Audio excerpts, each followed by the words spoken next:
Wow, guys. So we've got quite a few things to talk about today. This is just going to be three quick little things, a short little video, nothing too intense, a bit of a Bitcoin news stuff, what's happening over in America and also here in the UK. And I gotta be honest, it's not all that good, particularly if you're currently trading using Binance.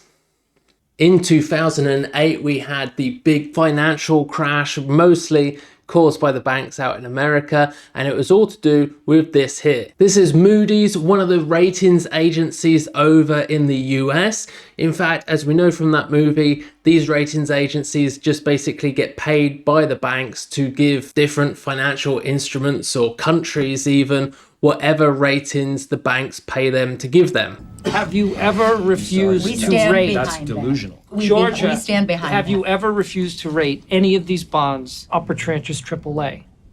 Can we see the paperwork on those deals? Oh, I'm under no obligation to share that information with you, Just whoever you answer might the be. question, Georgia. Can you name one time in the past year where you checked the tape and you didn't give the banks the AAA percentage they wanted? If we don't give them the ratings, they'll go to Moody's, right down the block. If we don't work with them, they will go to our competitors. Not our fault, simply the way the world works.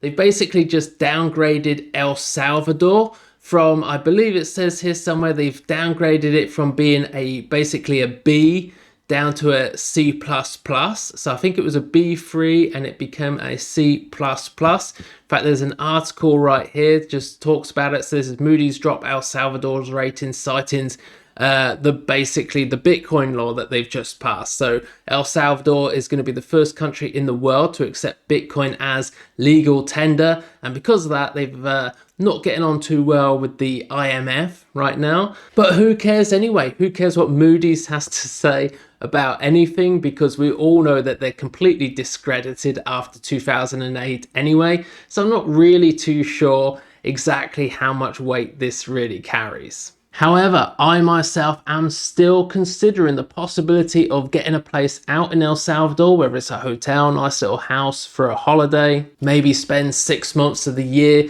out there in El Salvador just to sort of boost the local economy. I like what they're doing, but I actually have finally now come up with some plans of where it is that I am going to be moving to over the next few weeks, and that place is going to be Europe. Unfortunately, if you like to trade in Binance, Europe is not such a great place to be right now. Obviously, here you can see that Binance is now taking away futures and derivatives products in Germany, Italy, and also the Netherlands as well. So I've done a quick search over on Google to find out whether Germany and Italy had actually banned Bitcoin futures, just like the UK had with the FCA earlier this year. But I couldn't actually find that those countries had actually banned Bitcoin futures or derivatives or anything like that. But it just seems that Binance is actually taking this step, but they seem to be the only exchange doing it right now. All a little bit confusing, so let's just head back over stateside here, where we can see the great Democratic leader here. This is Mr. Don Beyer of the Democratic Party out there in the US, the good old United States of America, and things not going so well out there for Bitcoin either. So this guy here, he wants to basically permit or prohibit US dollar and other fiat-based stablecoins, basically regulating all stablecoins.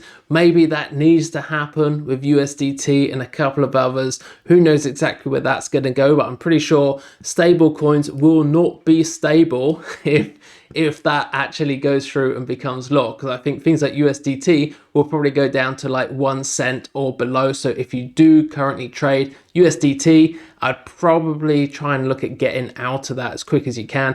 Just go for Bitcoin. Bitcoin is much better to trade than USDT, especially in a bull market. Other ridiculous things that they have on here is to provide legal certainty to regulatory status of up to 90% of digital assets in the market. And basically what they want to do is they want to bring 90% of all the cryptocurrencies in the market either in league with the SEC or the Commodities Futures Trading Commission instead. So they're either going to be digital assets or securities, and they all have to be regulated, or at least 90% of the market. And this, of course, is completely insane. So this is CoinMarketCap right now. We can see here we've got Bitcoin, Ethereum, etc. And all of these sort of top 10 coins, these coins which have been around for a while, you can well imagine that those could be regulated because they're pretty well known, pretty top coins. However, how many coins actually are there? So if we go all the way to the back here, we can see we've got 60 pages worth of coins. So right here, 5,902, basically around about 6,000 coins. So 90% of 6,000 coins is going to mean that you're going to be trying to regulate ridiculous coins like TradeBitPay, which doesn't even have a circulating supply or a market cap. So I don't know exactly how far they're going to go with this 90% figure that he's got here, because the vast majority of coins are utterly useless. And this is why us here in the crypto market call them shit coins. We call them shit coins for a very good reason. I think if they're going to sort of try and regulate these coins, maybe regulate coins after they've been around like 5 to 10 years, things like Bitcoin and Ethereum. I think 5 years is probably a good point at which to start regulating a cryptocurrency, because most of them are just sort of, they come and gone within 6 months to a year. And just the whole hassle of trying to regulate something like that just wouldn't really be worth it for anybody. So I think it's just a bit of regulatory overreach, something that we're getting a lot of here right now in the crypto markets. And unfortunately, it is ruining the atmosphere. So if you are American and you want to check this out, I shall leave a link for it down below. And we all know that your president out there in America is very, very good at getting stuff done, just as he says right here. So the best way to get something done, if it holds near and dear to you that you like to be able to, anyway, we're going to get a lot done. Good old Joseph Biden, eh? What a guy. Now that is a man that you can trust. Now, anyway, in other news, let's go back to Binance now, because Binance has some very, very, very, very bad news for everybody. Okay, so this isn't just if you're in the UK or Europe or whatever, this is everybody. Withdrawal limits. So if you currently have a Binance account and you haven't yet actually verified your account so that they can give all your information over to the government departments and all of this stuff, just to make sure that you're not lying on your tax forms, and give Big Brother a little eye into your finances, make sure you're doing everything legit. What they're doing is they're decreasing the daily withdrawal limit. It used to be 2 Bitcoin. If you've been with Binance a while, it was 2 Bitcoin.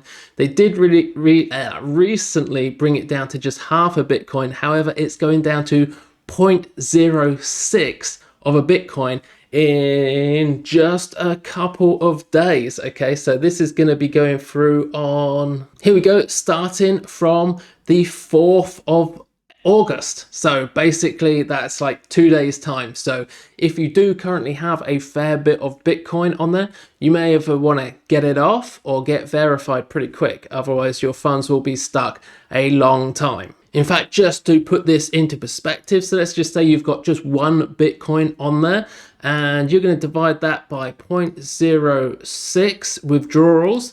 That's going to take you 16 days to get 1 Bitcoin off. So, I mean, if you was fortunate enough to have 10 Bitcoin on there, you're talking, what is that, 160 days? Is that half a year? Pretty much half a year. And we have plans this week now to be entering another exchange in there. So if you have any ideas on just which exchange that should be that you'd like to use our bot to trade the sort of trading signals and everything that you see here, RSO, this one here, regular stability overload, 172% gain so far. It's been around, let's just see for the days here, so 175 days there, which is about the same time as this one here. I believe they started at the same time anyway. And so this is 130 on the Master Signals 3.0. If you're still using that, you're looking for something different, you might do very well to switch to this one, because it does look like this one is actually now outperforming, although that actually may just be because of the recent little downturn in the market. When we get back into a bull run,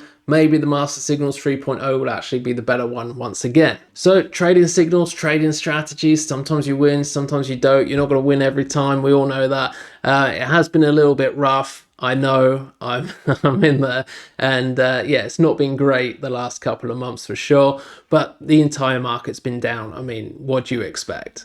Anyway, if you do have any great exchanges that you use quite a lot and you want us to be adding into that the bot system so that you can continue using it, if you do want to go away from Binance and you just want to use a different exchange instead, do let us know and I'll have a look about adding that in. Anyway, that's it for me for now. I'll see you all again in the next video.